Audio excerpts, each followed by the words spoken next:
Good morning. My name is Aarron Schwarzbaum. I'm the Rabbi of Beth Synagogue. This week is Parshas Tzav, also known as Shabbos as Shabbos Hagadol, the Great Shabbos, the Shabbos that comes before Pesach.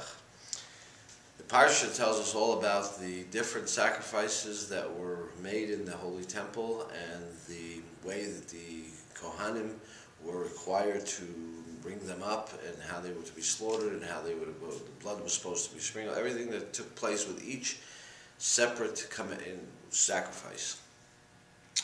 So the question was asked to me, how is it relevant to today? We don't have the Pesach.mp4, we don't have the Holy Temple.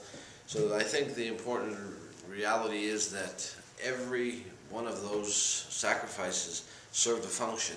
There was a place for each one of them. There was a relationship issue with each one of them in terms of solidifying or rectifying the relationship that we have with God. I think all of that is applicable today as well, whether it is in the Holy Temple, which obviously we can't do, but each one of us has to understand that we have that relationship with God, and we're supposed to have that relationship with God.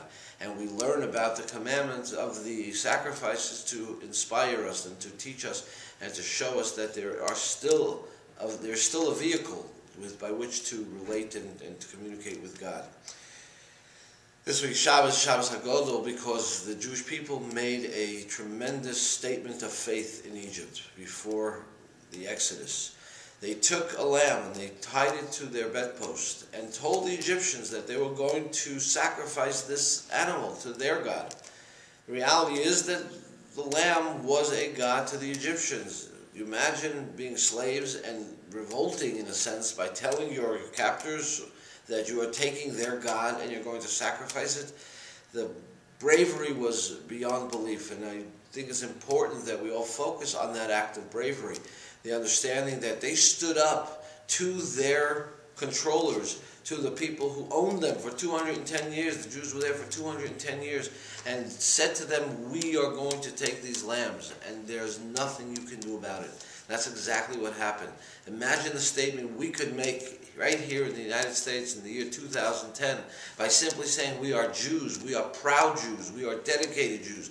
We are going to act and do exactly what we need to do as Jews and not be worried. Wow, what we could accomplish by doing such a thing. That's what Pesach is about. Pesach is about the ability to stand up and understand what our relationship and responsibility is to God, and the gratitude that we have to Him. And that's the purpose of the Seder. The Seder is to re-experience, not to just think about the past, but to understand that we would be slaves today if we did not go through the Exodus back then. That the Jews, unfortunately, would still be suffering to this day. We live in a great country. We're in America. We're free. We've suffered economically over the last little while. Okay, I understand. But there is great hope. There's great potential. We have to do what we have to do by standing up and being proud of who we are. That's the goal, and that's the message I want to give each and every one of us as we go into Pesach.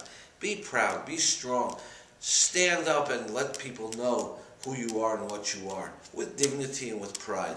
That's the message. Have a kosher and freilich Pesach, and if you know of anyone in the area that needs a place for a Seder or any kind of supplies for Passover, please contact us. We'd be more than happy to help them. Have a chag kosher v'sameach.